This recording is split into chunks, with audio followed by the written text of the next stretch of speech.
जय हिंद साथियों, नमस्कार, सत श्री अकाल, आदाब। मैं पंकज शर्मा आप सभी का इस YouTube प्लेटफॉर्म क्लासरूम हब पर हार्दिक स्वागत करता हूं। स्वागत है आप सभी का इस YouTube प्लेटफॉर्म पर, आपका दिल से स्वागत है सभी का। आज हमारी 10th की बच्चों लास्ट क्लास है और इसमें मैं आपको आज पढ़ाने वाला हूं फ्यूचर टेंस। और फ्यूचर टेंस में क्या चीजें होती हैं, आपने सबसे पहले जब इस क्लास में एंट्री ली होगी तब आपने क्लास का में देखा होगा, सबसे पहले लिखा हुआ था एक क्वेश्चन। अब मैं उस क्वेश्चन को समझाता हूं कि इस क्वेश्चन में आंसर क्या होगा और फिर हम आगे बढ़ेंगे ना। इसमें मैं आपको future indefinite, future continuous and future perfect and future perfect continuous, ये सारे टेंसेस मैं आपको एक साथ पढ़ाने वाला हूं। चलिए शुरू करते हैं। सबसे पहले मैं आपको पढ़ाऊंगा इसमें फ्यूचर टेंस और इसमें पढ़ाऊंगा इनडेफिनिट, यानी फ्यूचर इंडेफिनिट टेंस। इसमें हेल्पिंग वर्ब होती है शैल और विल, और साथ में मेन वर्ब लगाते हैं वर्ब की फर्स्ट फॉर्म। नाउ इसमें बच्चों जो फ्यूचर टेंस होता है इसमें दो तरह के एक्शंस होते हैं, इनको मैं आपको अभी एक्सप्लेन करता हूं। जब भी हम फ्यूचर की बात करते हैं, when we talk about future, तो उसके अंदर हम फ्यूचर के बारे में श्योर नहीं हो सकते कि फ्यूचर में क्या होने वाला है। हम केवल एक अनुमान लगाते हैं, एक अंदाजा लगाते हैं कि भाई कल ऐसा होगा या 2 दिन बाद ऐसा होगा या 1 महीने बाद ऐसा होगा। तो हम फ्यूचर के बारे में कभी भी श्योर नहीं हो सकते। तो समटाइम्स हम कुछ ऐसी बात करते हैं जो ऑलरेडी हम प्लान कर चुके हैं, जिसकी ऑलरेडी प्लानिंग हो चुकी है, या कुछ ऐसी बातें करते हैं जिनकी प्लानिंग हमने नहीं की, वो अचानक होंगी, या हम कुछ ऐसी बातें करते हैं जो हमारे कंट्रोल में होती हैं, जिन्हें हम कंट्रोल कर सकते हैं, या कुछ ऐसी बातें भी होती हैं जिनको हम कंट्रोल नहीं कर पाएंगे। जैसे मैं कहूं बारिश का होना, तो बारिश का होना ये हमारे कंट्रोल से बाहर है, लेकिन मेरा स्कूल जाना, मेरा आपको पढ़ाना और आपका मेरी क्लास में पढ़ना, ये सब आपके कंट्रोल में है। तो कुछ चीजें कंट्रोल में होती हैं और कुछ चीजें नहीं होती। तो आज उन्हीं चीजों को डिस्कस करेंगे। देखिए, प्लान्ड एक्शन, कंट्रोलेबल एक्शन, जो फ्यूचर में होने वाले जो एक्शंस होते हैं ना, there are 2 types of actions, planned action, unplanned action, and controllable action and uncontrollable actions. Uncontrollable जिन्हें कंट्रोल नहीं किया जा सकता, अनप्लान्ड जिन्हें प्लान नहीं किया, और प्लान्ड एक्शन जिसको मैं ऑलरेडी प्लान कर चुका हूं, और कंट्रोलेबल जिसको हम कंट्रोल कर सकते हैं। जैसे देखिए यहां पर एक सेंटेंस लिखा है मैंने कि राम कल आ रहा है, और यहां पे लिखा मैंने कि राम कल आएगा। देखिए राम के कल आने की बात हो रही है कि राम कल आएगा, और यहां कह रहे हैं राम कल आ रहा है ना। देखिए यहां पे मैंने लगाया प्रेजेंट कंटीन्यूअस टेंस, और यहां पे लगाया मैंने फ्यूचर इंडेफिनिट टेंस, विल और उसके साथ में वर्ब की फर्स्ट फॉर्म। अब आप ये सोच रहे होंगे कि सर यहां पर फ्यूचर टेंस के अंदर प्रेजेंट कंटीन्यूअस टेंस का क्या काम है, यहां तो फ्यूचर टेंस ही पढ़ेंगे हम। What is the use of present continuous tense here? अब जरा मेरी बात सुनिएगा। ऐसा कोई भी एक्शन जिसकी जो प्लान्ड हो, जिसकी ऑलरेडी हमने प्लानिंग कर ली है, या जो हमारे कंट्रोल में रहता है, उस एक्शन को हम बनाते हैं किसमें? प्रेजेंट कंटीन्यूअस टेंस में। मतलब वहां लगाते हैं इज, एम, आर, और साथ में लगाते हैं आईएनजी वाली वर्ब। ध्यान रखिए इस बात को हमेशा। क्या बताया मैंने कि कोई भी एक्शन जो प्लान्ड है या जिसको मैं कंट्रोल कर सकता हूं, उसको मैं बनाऊंगा प्रेजेंट कंटीन्यूअस टेंस में ना। ऐसा कोई एक्शन जो अनप्लान्ड है, जो मैंने प्लान नहीं किया या जिसको मैं कंट्रोल नहीं कर पाऊंगा, उसको मैं बनाऊंगा किसमें? फ्यूचर टेंस में, यानी शैल और विल लगाऊंगा। यहां पर हम लगा देंगे शैल और विल, और साथ में लगा देंगे हम क्या? वर्ब का first form. So this is how we done. Now देखिए यहां पर राम कल आ रहा है, ऐसा हम कब बोलते हैं? ऐसा तब बोलेंगे जब हमें पता है राम की प्लानिंग, कि वो राम ने हमको बता दिया, राम मेरा दोस्त है, एंड ही टोल्ड मी कि वो कल आ रहा है, उसने मुझे बता दिया कि वो कल आ रहा है, तो मुझे पता है ऑलरेडी राम की प्लानिंग, राम ने वो चीज प्लान कर रखी है, ये मुझे भी मालूम है। तो मैंने इसको बनाया किसमें? प्रेजेंट कंटीन्यूअस टेंस में।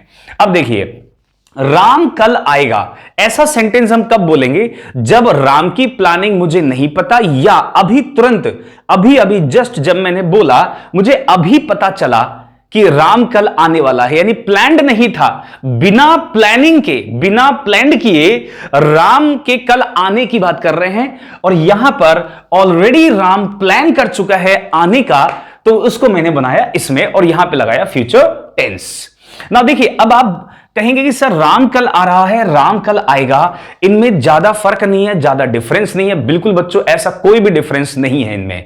सिर्फ और सिर्फ हमारी इंटेंशन है कि हम क्या इंटेंशन से वहां पे बात कर रहे हैं। नॉर्मली जब हम ऐसा कोई भी सेंटेंस सामान्यतः बोलते हैं फ्यूचर में होने वाले एक्शन की, तो हम एक्चुअली में ये सोचते हैं, दिमाग में हमारा माइंड चल रहा होता है, क्या मैं ऑलरेडी प्लान कर चुका हूं, उसके अकॉर्डिंग हम सामने वाले को बताते हैं।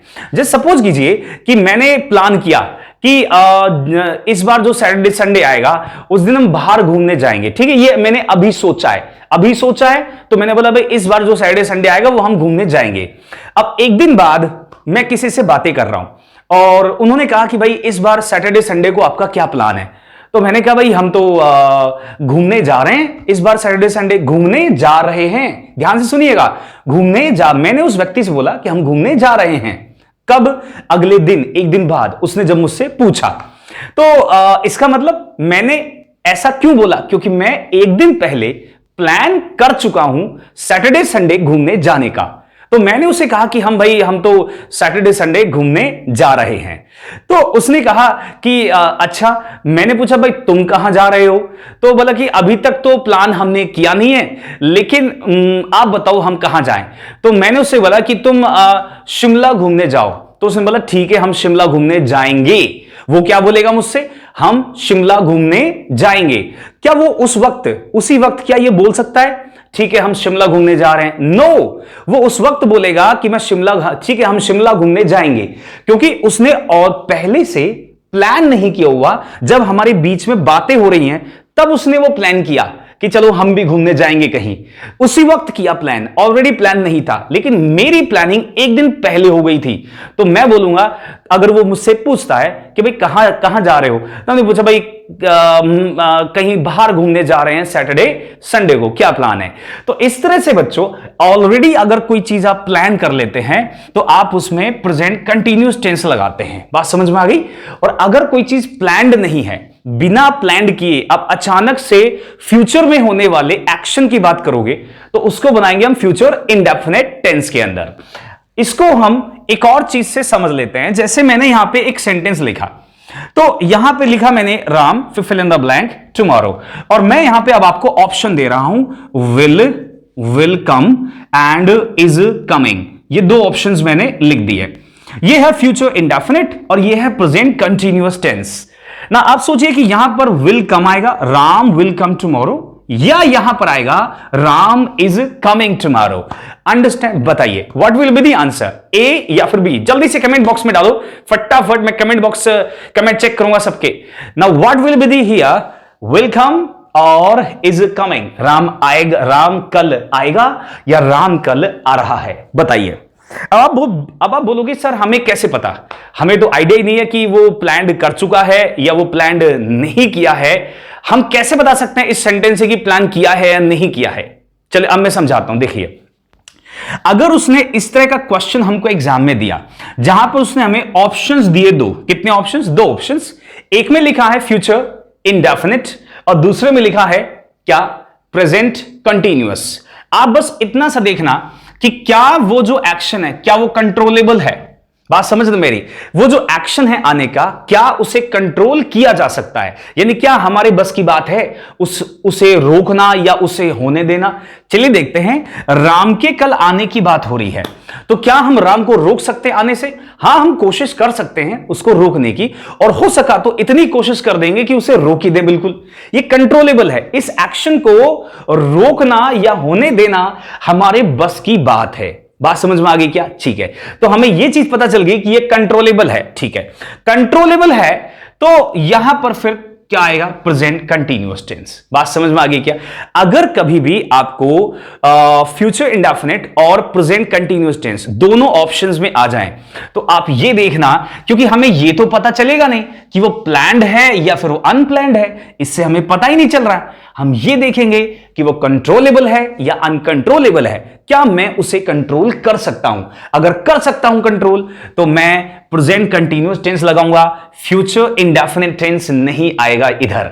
चलिए, तो यहां पर आएगा बच्चों विल कम ना। अब जरा फोर्थ सेंटेंस को समझते हैं। The sun at 7 o'clock tomorrow. मैं यहां भी ऑप्शंस लिख देता हूं, विल राइज, और यहां पे लिख दिया राइजिंग, यानी राइज का मतलब उगना।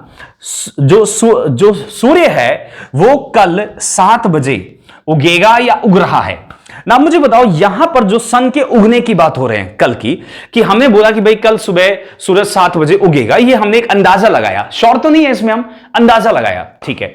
सूरज के उगने को कंट्रोल कर सकते हैं क्या? Can we control this action? क्या हम इसे कंट्रोल कर सकते हैं? नहीं कर सकते। सूरज अपनी मर्जी से उगेगा, वी कैन नॉट कंट्रोल। चाहे कितना भी कोशिश कर लें, हम उस सिचुएशन को कंट्रोल नहीं कर पाएंगे। तो कैसी सिचुएशन हो गई वो? अनकंट्रोलेबल एक्शन हो गया। कैसा? जिसे कंट्रोल नहीं कर सकते। तो इसलिए आंसर अब मेरा क्या होगा? Will rise. मैं यहां पे इज राइजिंग नहीं लगाऊंगा।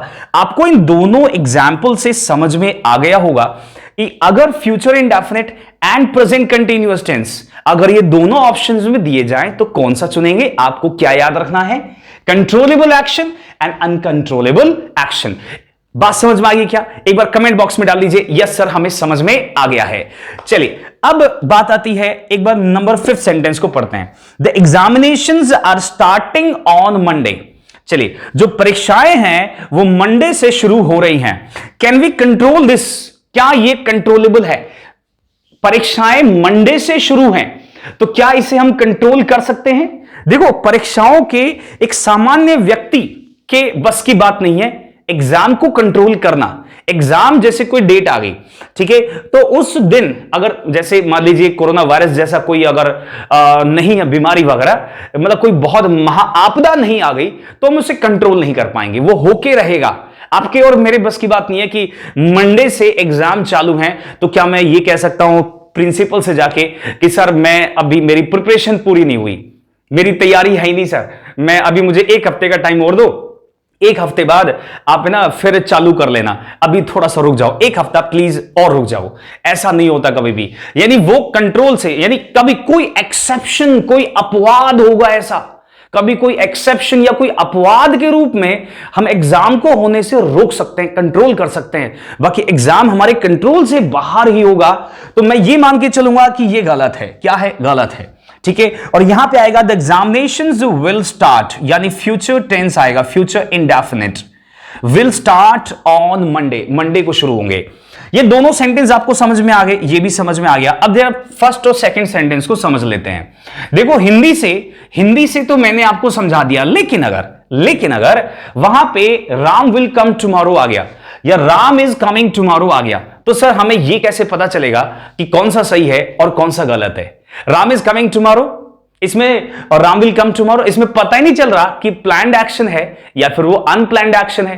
हाँ, इतना पता है कि कंट्रोलेबल है, इतना पता है कि वो कंट्रोलेबल है, पर इसमें ये नहीं पता चल रहा कि वो प्लान्ड है या अनप्लान्ड है।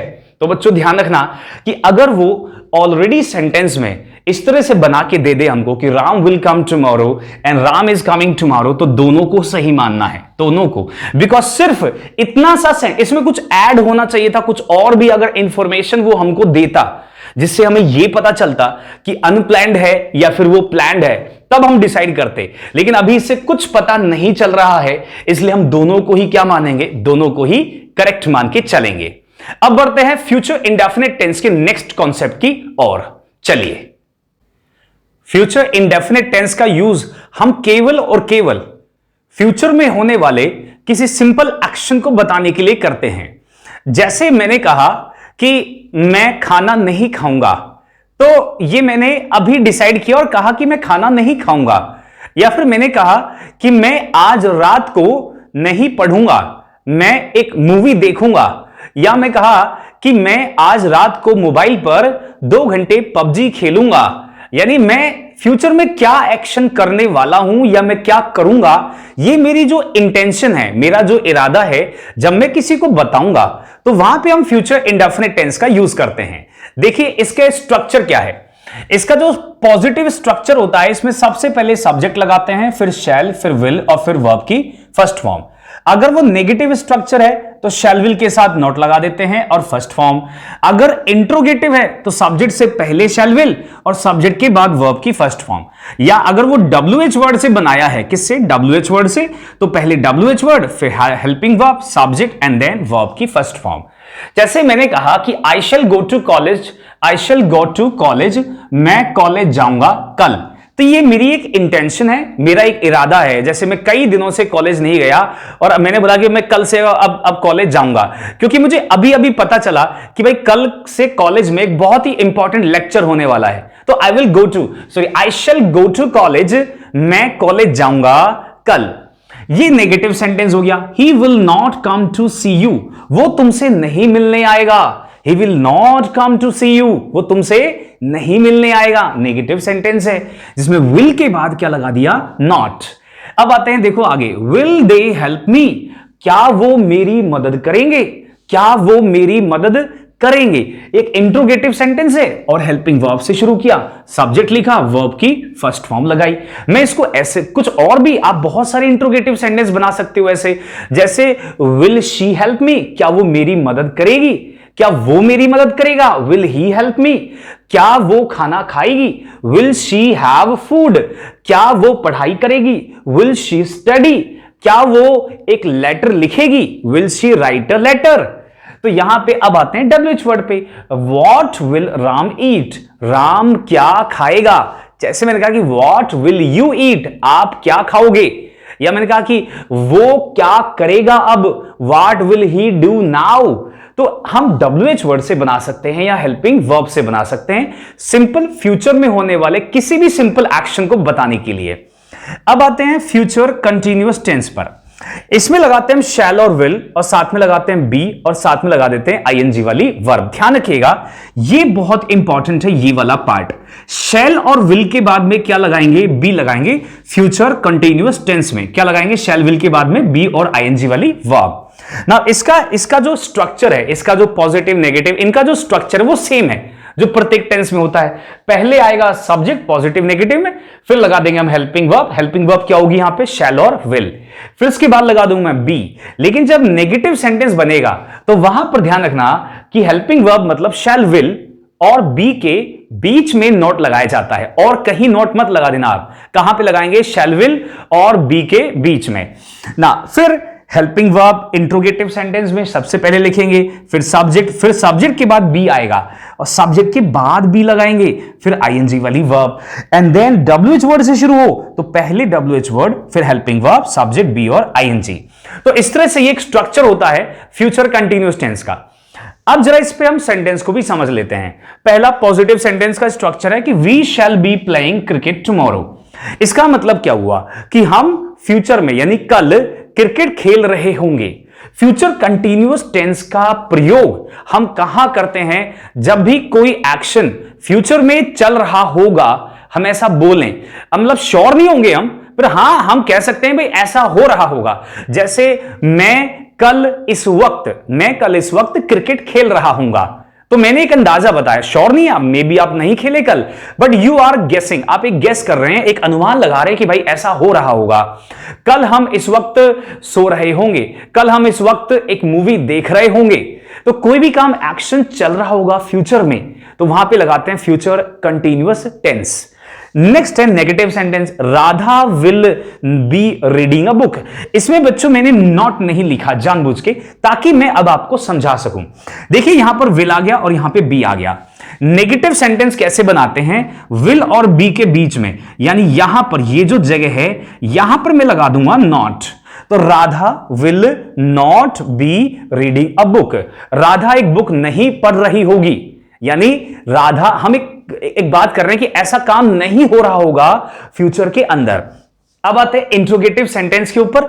Will he B sleeping at this time tomorrow, क्या वो कल इस वक्त सो रहा होगा? क्या एक क्वेश्चन कर रहे हैं हम कि क्या वो इस वक्त सो रहा होगा। आप कुछ भी जवाब दे सकते हैं, हां भाई सो रहा होगा। अगर उसका डेली का रूटीन है इस वक्त सोने का, तो क्या वो इस वक्त सो रहा होगा कल। हम कुछ भी और भी बना सकते हैं, क्या तुम इस वक्त खेल रहे होंगे कल, क्या तुम इस वक्त पढ़ रहे होंगे, तो will you be studying tomorrow, या क्या तुम खेल रहे होंगे, will you be playing at this time tomorrow. तो फ्यूचर कंटिन्यूअस टेंस में सबसे पहले विल लगाएंगे इंट्रोगेटिव सेंटेंस में, फिर आएगा सब्जेक्ट, फिर आएगा बी, एंड देन उसके बाद में आईएनजी वाली वर्ब लगा देंगे। अगर WH वर्ड से शुरू होता है, देखिए what will you be doing tomorrow, तुम कल क्या कर रहे होंगे। What will you be doing tomorrow, तुम कल क्या कर रहे होंगे, या तुम कल कहां जा रहे होंगे, तो where will you be, where will you be going tomorrow. तो फ्यूचर में बच्चों कोई भी एक्शन अगर चल रहा है तो लगाएंगे फ्यूचर कंटिन्यूअस, और अगर कोई भी सिंपल एक्शन होगा तो हम लगाएंगे फ्यूचर इंडेफिनिट टेंस। अब मैं आपको यह भी पढ़ाने वाला हूं कि शैल और विल में से कौन सा आता है। यह बहुत सारे बच्चों का कंफ्यूजन रहता है कि सर शैल लगाएंगे या फिर विल लगाएंगे, आई के साथ शैल आता है या विल आता है, आई के साथ या यू के साथ शैल आता है या विल आता है, ही शी इट दे के साथ कौन सा आता है। इसी कंफ्यूजन को दूर करते हैं अब अगले पॉइंट के अंदर। शैल किसके साथ आता है और विल किसके साथ आता है। देखिए सामान्यतया नॉर्मली आई और वी के साथ में हम लगाते हैं क्या, शैल लगाते हैं, और कोई अन्य होता है जैसे यू या फिर ही शी या इट और या फिर दे, या कोई नेम होता है, कोई नेम, तो उसके साथ लगाते हैं हम विल। ठीक है, ये एक सिंपल सा रूल है। जैसे देखिए आई शैल गो टू, आई के साथ मैंने क्या लगा दिया, शैल, और ही, इनमें से जो ही है ही के साथ लगा दिया विल। यहां पे देखिए दे दिया हुआ है, इसके साथ विल है, और यहां पे राम एक पर्सन का नेम है तो इसके साथ क्या लगा दिया, विल लगा दिया। ये एक सिंपल सा रूल है। बट अगर आपको वहां पर वार्निंग, वार्निंग का मतलब चेतावनी या धमकी, थ्रेट, या फिर आपको स्ट्रॉन्ग इंटेंशन, आपका बहुत ही मजबूत कोई इरादा है, और या फिर डिटर्मिनेशन, दृढ़ निश्चय, अगर ये वाले पॉइंट आपको सेंटेंस में दिखाई दे, क्या, वार्निंग, चेतावनी कि मैं तुम्हें देख लूंगा, मैं तुम्हें छोड़ूंगा नहीं, या किसी को धमकी दो आप, या किसी को, या स्ट्रॉन्ग इंटेंशन बताओ अपना या किसी और का, मजबूत इरादा बताओ अपना, या कहो दृढ़ निश्चय बताओ, तो वहां पर आप क्या लगाओगे बता देता हूं। आई और वी, आई और वी इसके साथ तो लगाओगे आप विल, उल्टा हो जाएगा, ऑपोजिट हो जाएगा। आई वी के साथ शैल नहीं, फिर विल आएगा, और ही शी इट दे या किसी का नाम, और या फिर यू, इनके साथ आप क्या लगा दोगे, शैल लगा दोगे, अपोजिट हो जाएगा। जैसे मैं बोलूं कि मैं तुम्हें देख लूंगा, कोर्ट में देख लूंगा मैं तुम्हें, तो I will see you in court, I will see you in court, मैं तुम्हें कोर्ट में देख लूंगा। या फिर हम किसी को धमकी दें, मैं तुम्हें छोड़ूंगा नहीं, I will not spare you, spare का मतलब किसी को छोड़ना, तो मैं तुम्हें नहीं छोड़ूंगा, I will not spare you, I के साथ वहां पर विल आ जाएगा। या फिर हमने कहा कि वो निश्चित रूप से इस बार फेल होगा, तो ही शैल डेफिनेटली फेल दिस टाइम, वो इस बार निश्चित रूप से फेल होगा। तो ये जो हमने सेंटेंस बनाया, इसमें हम क्या कर रहे हैं, एक या तो वार्निंग बता रहे हैं, या थ्रेट दे रहे हैं, या स्ट्रॉन्ग इंटेंशन दे रहे हैं, या फिर डिटर्मिनेशन दे रहे हैं। अगर ये वाले पॉइंट आते हैं तो आप आई और वी के साथ क्या लगाना, विल लगाना, और ही शी इट दे नेम और यू, इनके साथ क्या लगाना, शैल लगाना। ये सारे पॉइंट्स आपको याद रखने हैं, these are very very important points. मैं फ्यूचर इंडेफिनिट और फ्यूचर कंटिन्यूअस टेंस को कैसे यूज करते हैं ये मैंने आपको अभी समझाया। अब मैं आपको पढ़ाने वाला हूं नेक्स्ट पॉइंट। चलिए शुरू करते हैं इस सेशन को आगे बढ़ाते हुए। इसमें अब हम पढ़ेंगे फ्यूचर परफेक्ट टेंस। ये भी एक परफेक्ट टेंस ही है, और जैसे प्रत्येक परफेक्ट टेंस के अंदर होता है कि हम उसका यूज तब करते हैं जब कोई एक्शन हो चुका होता है, कंप्लीट हो चुका होता है एक्शन, तब हम परफेक्ट टेंस लगाते हैं। ऐसे ही अगर फ्यूचर में कोई भी आपको लगता है कि कोई एक्शन ऐसा होगा जो हो चुका होगा, आपको ऐसा लगता है कि ऐसा हो चुका होगा या हो जाएगा फ्यूचर में, तो वहां आप फ्यूचर परफेक्ट टेंस का इस्तेमाल करते हैं। जैसे मैं कहूं कि वो कल आ चुका होगा, तो यहां पर हम लगाएंगे कि भाई future perfect tense, he will have come. मैं कहूं कि वो जाग चुका होगा जब तुम आओगे, तो ही विल हैव वोकन अप। तो जब भी कोई काम ऐसा हो चुका होगा फ्यूचर में, तो आप वहां पे लगाओगे फ्यूचर परफेक्ट टेंस। इस टेंस के अंदर जो हेल्पिंग वर्ब आती है वो है शैल, विल और साथ में लगाते हैं हैव और वर्ब की third form. Shell will same वही रहती है, फ्यूचर का कोई सा भी टेंस हो सभी के अंदर शैल और विल का यूज किया जाता है। फ्यूचर परफेक्ट टेंस में शैल विल के साथ हैव लगाते हैं और वर्ब की थर्ड फॉर्म ना। अब यहां पे देखिए राम आ चुका होगा, इसका इंग्लिश क्या बनेगा, Ram will have come. Ram आ चुका होगा तो राम के साथ विल लगाया, हैव लगाया, थर्ड फॉर्म। वो सो चुका होगा तो ही विल हैव, विल के साथ हैव, स्लीप की third form slept, he will have slept, वो सो चुका होगा। तो एनी एक्शन जो कंप्लीट हो चुका होगा फ्यूचर में, कंप्लीट हो चुका होगा, हम फ्यूचर परफेक्ट टेंस लगाएंगे वहां ना। अब ये कॉन्सेप्ट है जो बहुत इंपॉर्टेंट है और आपके एग्जाम के पॉइंट ऑफ व्यू से बहुत इंपॉर्टेंट है। टू एक्शंस, फ्यूचर के अगर किसी दो एक्शंस की आप बात करो, कि जैसे मैंने कहा कि जब तक वो आएगा, जब तक वो आएगा मैं जा चुका हूंगा, तो यहां पे टू एक्शंस हैं, उसके आने का एक्शन और मेरे जाने का एक्शन। वो आएगा और मैं चला जा चुका हूंगा जब तक वो आएगा। तो इनमें से कौन सा एक्शन पहले हुआ, मेरे जाने का एक्शन पहले हुआ और उसके आने का एक्शन बाद में हुआ। तो अगर टू एक्शंस दिए हों तो पहले वाला एक्शन कौन सा है और बाद में होने वाला एक्शन कौन सा है, आप इसको अंडरस्टैंड करिए। अगर पहले वाला एक्शन दिया है तो उसमें लगाएंगे फ्यूचर परफेक्ट टेंस और बाद में होने वाले एक्शन में लगाएंगे प्रेजेंट इंडेफिनिट टेंस। जैसे मैंने यहां पे कुछ एग्जांपल लेके समझाएं आपको। तुम्हारे आने से पहले मैं जा चुका हूंगा, तुम्हारे आने से पहले मैं जा चुका हूंगा, तो मेरे जाने का काम उसके पहले ही हो जाएगा, उसको बनाऊंगा फ्यूचर परफेक्ट टेंस में। और आने का काम बाद में हुआ है, उसको बनाएंगे प्रेजेंट इंडेफिनिट टेंस के अंदर। अब आप सोच रहे होंगे कि प्रेजेंट इंडेफिनिट टेंस का क्या काम है फ्यूचर में। बच्चों हमेशा ध्यान रखिएगा कि जब भी हम फ्यूचर के किसी दो एक्शंस की बात करेंगे, ऑलवेज रिमेंबर कि जब भी हम फ्यूचर के किसी दो एक्शंस की बात करेंगे तो उनमें से एक एक्शन तो होगा फ्यूचर टेंस का और दूसरा एक्शन होगा प्रेजेंट टेंस का। ऑलवेज रिमेंबर इट, एक टेंस फ्यूचर का होगा और दूसरा प्रेजेंट टेंस होगा। अब कौन सा प्रेजेंट टेंस होगा, प्रेजेंट इंडेफिनिट टेंस होगा। वो कौन सा, प्रेजेंट इंडेफिनिट। नाउ जैसे इस सेंटेंस का आप इंग्लिश बनाते हैं, चलिए, तुम्हारे आने से पहले मैं जा चुका हूंगा, तो मैं जा चुका हूंगा इसका बनाएंगे सबसे पहले कि आई विल हैव, मैं लेफ्ट जा चुका हूंगा। और तुम्हारे आने से पहले बिफोर का मतलब के पहले, बिफोर यू कम, तुम्हारे आने से पहले। ये जो कम है ये प्रेजेंट इंडेफिनिट टेंस है। कौन सा टेंस, प्रेजेंट इंडेफिनिट टेंस। तो हमेशा ध्यान रखो जो एक्शन पहले जो एक्शन बाद में कौन कौन सा टेंस वहां पर आएगा। एक और चीज नोटिस कीजिए आप, मैंने यहां पर बिफोर कंजंक्शन का यूज किया है। किसका, बिफोर। जब भी दो एक्शंस फ्यूचर वाले आप उनको एक साथ सेंटेंस में लिखोगे या बोलोगे तो आप उनको हमेशा किसी कंजंक्शन से जोड़ना। किससे जोड़ना, कंजंक्शन से। कंजंक्शन बिफोर है। यहां पर क्या होते हैं कंजंक्शन सर, कंजंक्शन होते हैं जब दो एक्शंस को या दो वाक्यों को जोड़ने का काम करते हैं या दो क्लॉजेस को जोड़ने का काम करते हैं और प्रत्येक क्लॉज में अपना सब्जेक्ट और अपनी वर्ब आती है।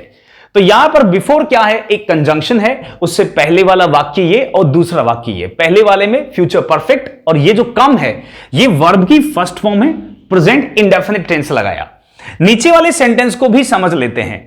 जब तक तुम आओगे मैं सो चुका हूंगा, इसमें भी दो एक्शंस हैं, उसके आने का और मेरे सोने का, तो इसको भी बनाते हैं। यहां पर जब तक की इंग्लिश क्या होगी देखिए, bye the time.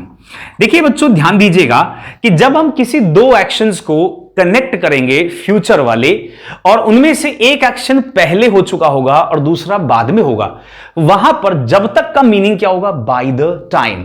By the time you come, by the time you come, जब तक तुम आओगे मैं सो चुका हूंगा, I will have gone, I will have gone to bed. तो गो टू बेड का मतलब होता है बच्चों सो जाना। एक चीज और नोटिस करिए इसके अंदर क्या है, देखिए आओगे, हमारे दिमाग में एक बात रहती है हमेशा कि गा गे गी जब ये लिखे जाएंगे या बोले जाएंगे तो हम फ्यूचर टेंस लगाते हैं वहां पर। तो अगर आप ये सोच रहे हो कि तुम आओगे, सर इसका इंग्लिश यू विल कम क्यों नहीं बना, यू विल कम क्यों नहीं बना आओगे की इंग्लिश, बताता हूं क्यों। बिकॉज इसमें 2 एक्शंस हैं और जो एक्शन बाद में हुआ है उसको कभी भी फ्यूचर टेंस में नहीं लगाना। किस में लगाना, प्रेजेंट इंडेफिनिट टेंस में लगाना है, चाहे वो हिंदी का ट्रांसलेशन गागेगी में ही क्यों ना हो। मेक श्योर आप इसको याद रखें, ये बहुत इंपॉर्टेंट है बात है ना। तो यू कम लगाएंगे ना कि यू विल कम। एक आप इसको ऐसे भी याद रखो कि अगर फ्यूचर के कोई 2 एक्शंस हमको उसने सेंटेंस में दिए तो दोनों ही कभी फ्यूचर टेंस में नहीं आएंगे। बात समझ में आएगी, दोनों ही एक्शन फ्यूचर टेंस में नहीं होंगे, उनमें से एक प्रेजेंट का होगा और दूसरा फ्यूचर का होगा। अभी जरा इस सेंटेंस को भी समझ लेते हैं। मेरे आने के बाद वो जाएगा, मेरे आने के बाद वो जाएगा, तो इसमें कौन सा एक्शन पहले हुआ, मेरा आना, ठीक है, और बाद में कौन सा, उसका जाना। तो मेरे आने के बाद वो जाएगा, तो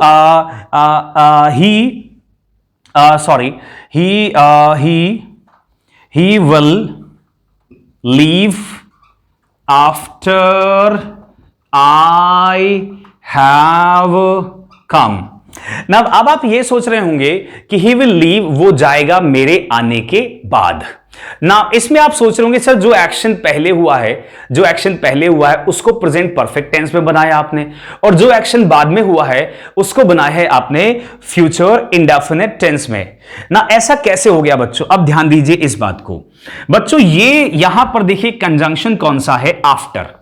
आफ्टर कंजंक्शन अगर सेंटेंस में दिया हो, कौन सा कंजंक्शन, आफ्टर कंजंक्शन अगर सेंटेंस में दिया है तो उस, और हम फ्यूचर की बात कर रहे हैं, कब की बात कर रहे हैं हम, फ्यूचर की, तो उसके बाद हमेशा क्या लगाना आप, प्रेजेंट परफेक्ट टेंस लगाना या लगाना प्रेजेंट इंडेफिनिट टेंस, इन दोनों में से कोई सा भी लगा देना, और दूसरी तरफ लगाना आप फ्यूचर इंडेफिनिट टेंस लगाना।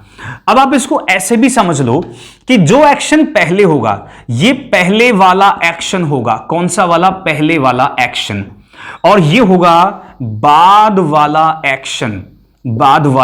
एक्शन होगा। केवल और केवल आफ्टर के साथ ऐसा होगा, ओनली विद आफ्टर।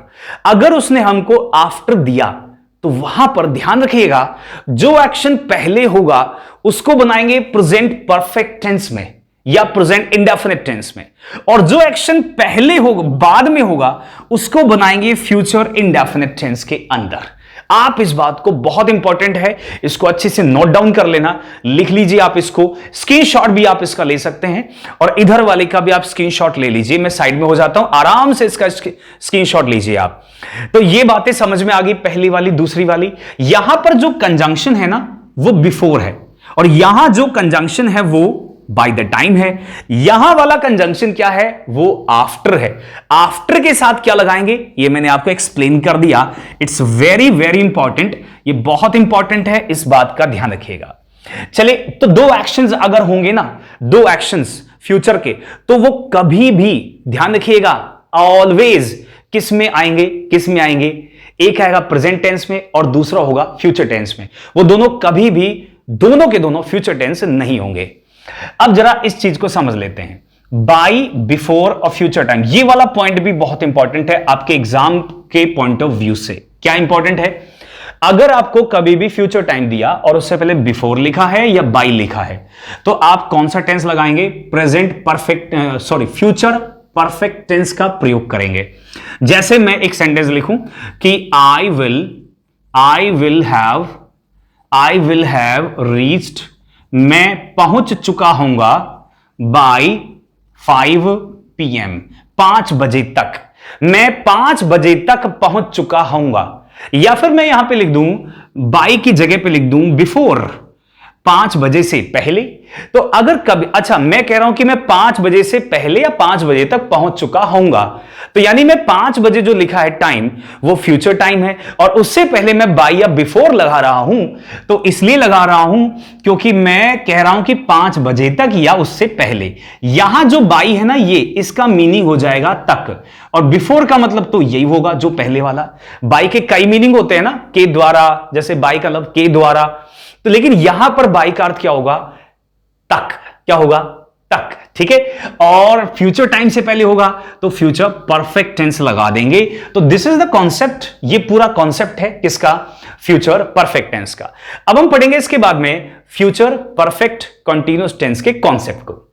टेंस की सीरीज का अब ये एक आखिरी टेंस बचा हुआ है, फ्यूचर परफेक्ट कंटीन्यूअस टेंस। इस टेंस का यूज हम कैसे करते हैं मैं अब आपको समझाता हूं।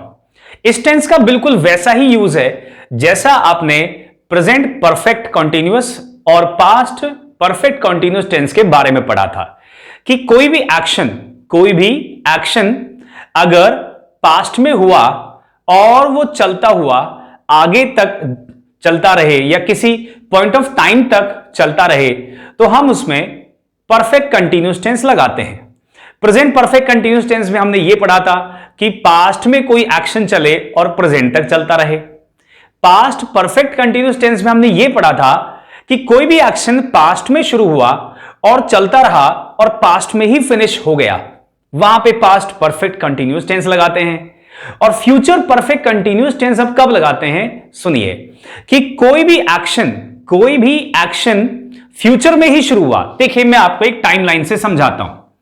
ये एक टाइमलाइन है, समय रेखा है, और ये हो गया प्रेजेंट, ये हमारे पास प्रेजेंट हो गया, ये मेरे पास पास्ट हो गया, और ये हो गया मेरे पास फ्यूचर।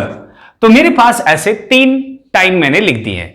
अब अच्छे से पता है कि प्रेजेंट, पास्ट, फ्यूचर, ये 3 तरह से टाइम होते हैं ना। फ्यूचर टेंस कब लगाते हैं, फ्यूचर परफेक्ट कंटीन्यूअस टेंस कब आएगा, सुनिए।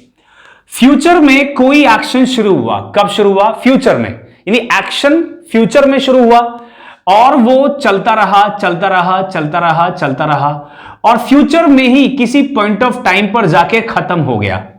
फ्यूचर में ही किसी पॉइंट ऑफ टाइम पर जाकर खत्म हो गया, वहां पर हम लगाते हैं फ्यूचर परफेक्ट कंटीन्यूअस। यानी फ्यूचर में शुरू हुआ और फ्यूचर में ही किसी पॉइंट ऑफ टाइम पर जाकर वो फिनिश हो गया, तो हम लगाते हैं फ्यूचर परफेक्ट कंटीन्यूअस। नाउ इस टेंस में, जैसा कि प्रत्येक परफेक्ट कंटीन्यूअस टेंस में होता है, यहां भी सिंस और फॉर का यूज किया जाएगा। जैसे प्रेजेंट परफेक्ट कंटीन्यूअस टेंस में सिंस फॉर आया था, जैसे पास्ट परफेक्ट कंटीन्यूअस टेंस में सिंस फॉर आया था, ऐसे ही इस टेंस में भी हम क्या लगाएंगे, फ्यूचर परफेक्ट कंटीन्यूअस टेंस। जैसे मैं आपको एग्जांपल से समझाता हूं कि वो सुबह से ही खेल रहा होगा। तो मान लीजिए ये जो फ्यूचर का टाइम है, ये मॉर्निंग है, और हम इस पॉइंट ऑफ टाइम तक की बात कर रहे हैं कि यहां से लेकर यहां तक वो खेल रहा होगा सुबह से ही। तो सुबह से ही वो खेल रहा होगा, इसकी इंग्लिश क्या बनेगी, he will have been playing, वो खेल रहा होगा। और फिर आगे क्या लिखेंगे, सुबह से, अर्थात since morning, सुबह से ही वो खेल रहा होगा। तो यहां पर देखो क्या आ गया, सिंस आ गया, और सिंस के साथ कौन सा टेंस लगाते हैं, परफेक्ट कंटीन्यूअस, क्योंकि हम इसमें फ्यूचर की बात कर रहे हैं, तो इसलिए फ्यूचर परफेक्ट कंटीन्यूअस टेंस आ जाएगा। अब नीचे वाले सेंटेंस पे, जब तुम आओगे मैं 2 घंटे से पढ़ रहा हूंगा। तो जब तुम आओगे, इसमें 2 एक्शन है, देखिए, जब तुम आओगे पहला वाला एक्शन, और दूसरा एक्शन क्या है, पढ़ रहा होगा। मैंने आपको अभी बताया कि जब भी फ्यूचर के टेंस के सेंटेंस के अंदर आपको 2 एक्शन दिखाई दें, तो उनमें से एक एक्शन किस में होता है, प्रेजेंट टेंस के अंदर होता है। और अब कौन सा होता है, इसकी भी एक ट्रिक बता रहा हूं। कंजंक्शन के बाद वाला, किसके बाद वाला, कंजंक्शन। जब भी आप कोई कंजंक्शन लगाओगे और उसमें फ्यूचर का सेंटेंस बनाओगे, तो उस कंजंक्शन के बाद आपको क्या लगाना है, उस कंजंक्शन के बाद आपको लगाना है क्या, प्रेजेंट इंडेफिनिट टेंस। उसके बाद लगाना है प्रेजेंट डेफिनिट टेंस। जैसे मैंने लिखा यहां पर कि व्हेन तुम आओगे, व्हेन यू कम, जब तुम आओगे। तो इसमें कंजंक्शन हो गया, कंजंक्शन के बाद प्रेजेंट इंडेफिनिट टेंस लगा दिया। जब तुम आओगे, मैं 2 घंटे से पढ़ रहा हूंगा, तो आई शैल हैव बीन स्टडिंग, मैं पढ़ रहा हूंगा फॉर 2 आवर्स, 2 घंटे से, मैं 2 घंटे से पढ़ रहा हूंगा। तो यहां पर 2 एक्शन थे, एक को बनाया प्रेजेंट इंडेफिनिट में और दूसरे को बनाया हमने फ्यूचर परफेक्ट कंटीन्यूअस में। अब आते हैं नीचे वाला, हम 9 बजे से टीवी देख रहे होंगे, तो we shall have been watching TV, हम टीवी देख रहे होंगे सिंस 9 o'clock, 9 बजे से। तो यहां पर देखिए मैंने क्या लगाया, सिंस, और उसके साथ क्या लगा दिया, फ्यूचर परफेक्ट कंटीन्यूअस। इस ऊपर वाले सेंटेंस में देखिए मैंने क्या लगाया, फोर के बाद में लगाया ड्यूरेशन यानी period of time, duration of time से पहले क्या लगा दिया, फिर फ्यूचर परफेक्ट कंटीन्यूअस। तो फ्यूचर परफेक्ट कंटीन्यूअस टेंस का भी वही कॉन्सेप्ट है जो प्रेजेंट परफेक्ट कंटीन्यूअस का और पास्ट परफेक्ट कंटीन्यूअस टेंस का कॉन्सेप्ट हमने पढ़ा था। सेम कॉन्सेप्ट है और सेम चीजें हैं, और सेम क्या लगाया जाता है, सिंस और फोर। यानी केवल और केवल किसका डिफरेंस है, टाइम का, कि अगर कोई एक्शन पास्ट में चलता हुआ प्रेजेंट तक आएगा तो प्रेजेंट परफेक्ट कंटीन्यूअस, पास्ट में चलता हुआ पास्ट में ही खत्म हो जाएगा तो पास्ट परफेक्ट कंटीन्यूअस, और फ्यूचर में शुरू हुआ और फ्यूचर के ही किसी पॉइंट ऑफ टाइम तक चला तो फ्यूचर परफेक्ट कंटीन्यूअस। बस आपको इस बात का ध्यान रखना है कि वहां पर सिंस या फोर होना चाहिए। अगर सिंस या फोर नहीं दिया है तो हम कोई और टेंस भी लगा सकते हैं, सिंस और फोर वहां पर होना ही चाहिए। चलिए इसी आज मैं कंप्लीट तरह से मैंने आपको टेंस पढ़ा दिया है, कंप्लीट मैंने आपको टेंस कंप्लीट हो चुके हैं, प्रेजेंट, पास्ट एंड फ्यूचर। मैंने पूरी कोशिश की कि मैं आपको बिल्कुल जीरो लेवल से और हाई लेवल तक एक एक कॉन्सेप्ट को डिटेल से अच्छे से पढ़ाऊं। मैंने आज आपको फ्यूचर टेंस पढ़ाया और उसको मैंने कंप्लीट एक ही क्लास में कंप्लीट करवा दिया। ऐसा क्यों? बिकॉज फ्यूचर टेंस में से बहुत ही कम एरर्स एग्जाम में पूछी जाती हैं, ये बहुत ही कम एग्जाम में पूछा जाता है। सबसे ज्यादा पूछा जाता है प्रेजेंट टेंस और फिर उसके बाद पास्ट टेंस, और उनमें भी सबसे ज्यादा प्रेजेंट परफेक्ट टेंस आता है। इसीलिए आपने नोटिस किया होगा कि मैंने प्रेजेंट परफेक्ट टेंस को बहुत डिटेल में अच्छे से पढ़ाया था आपको। और सिंस ऑफ फोर, अगर वो क्लासेस आपने नहीं देखी हैं तो जो क्लासरूम हब की जो प्लेलिस्ट है उसमें जाइएगा और आपको सारी क्लासेस एक प्लेलिस्ट के अंदर मिल जाएंगी। अब इसके बाद बच्चों टेंस हमारा हो चुका है कंप्लीट, मुबारक हो आपको, बधाई हो आपको, टेंस कंप्लीट हो चुका है। अब इसके बाद में मैं आपको करवाने वाला हूं प्रैक्टिस। मैं टेंस के ऊपर एक अलग से प्रैक्टिस के लिए एक अलग से प्रीवियस ईयर के क्वेश्चंस की क्लास लेके आऊंगा, लेकिन मैं उसके लिए आपको थोड़ा सा पहले समय देना चाहता हूं, थोड़ा सा टाइम देना चाहता हूं। कुछ समय लीजिए, 2 से 4 दिन का टाइम लीजिए पूरे टेंस को रिवाइज करने के लिए। अच्छे से सारी क्लासेस को रिवाइज कीजिए, फिर कुछ दिनों बाद मैं टेंस के ऊपर स्पेशल प्रीवियस ईयर के क्वेश्चंस की एक पूरा सेशन लेके आऊंगा और वहां पर हम डिस्कस करेंगे कि लास्ट ईयर्स में यानी प्रीवियस ईयर्स में टेंस के कैसे कैसे क्वेश्चंस पूछे गए हैं। बात समझ में आ गई? अब एक बात और बच्चों, आप लाइक और शेयर क्लास को जरूर कर दिया कीजिए। अब नेक्स्ट क्लास अब मंडे को होगी, ध्यान रखिएगा। आज के बाद नेक्स्ट क्लास कब होगी? अब मंडे को मिलेंगे, मंडे को क्लास होगी। लेकिन मंडे को मैं चाहता हूं कि मंडे को मैक्सिमम बच्चे क्लास को ज्वाइन करें। उस दिन एक बहुत ही इंपॉर्टेंट टॉपिक शुरू करने वाला हूं। मैं टॉपिक शुरू करने वाला हूं या तो एक्टिव वॉइस, पैसिव वॉइस या डायरेक्ट इनडायरेक्ट। आप मुझे बताओ कि इनमें से कौन सा टॉपिक शुरू करूं। आप कमेंट बॉक्स में डाल दीजिए या टेलीग्राम पे जाकर आप मैसेज भी डाल सकते हैं। मैं टेलीग्राम पर मैं पूछूंगा सभी से कि कौन कौन पढ़ना चाहता है एक्टिव वॉइस और कौन कौन डायरेक्ट इनडायरेक्ट। देखते हैं एक्टिव वॉइस के ज्यादा वोट्स आते हैं या डायरेक्ट इनडायरेक्ट के ज्यादा वोट्स आते हैं ना। मैं चाहता हूं कि बच्चों नेक्स्ट क्लास में ज्यादा से ज्यादा बच्चे लाइव क्लास लेने आए और लाइव क्लास और उसके बाद में ज्यादा से ज्यादा इस क्लास को बच्चे देंगे। ये सब आपकी जिम्मेदारी है। किसकी? ये सब आपकी जिम्मेदारी है कि आप क्लास को अपने दोस्तों के बीच में, अपने फ्रेंड्स के बीच में ज्यादा से ज्यादा शेयर कीजिए। आपके लिए ये चैनल शुरू किया गया है। शुरुआत से ही बताते आए रहे हैं, पहले दिन से ही, कि आप बच्चों के लिए, आपके लिए चैनल शुरू किया है। आप ही के लिए चैनल है, आप ही इस चैनल को आगे लेके जाओगे, आगे बढ़ाओगे। तो चलिए इस नोट के साथ इस क्लास को फिनिश करते हैं। मिलते हैं नए टॉपिक में, नए सेशन के साथ मंडे को। तब तक के लिए अपना ध्यान रखिएगा, अपने परिवार का ध्यान रखिए। Take care, bye bye.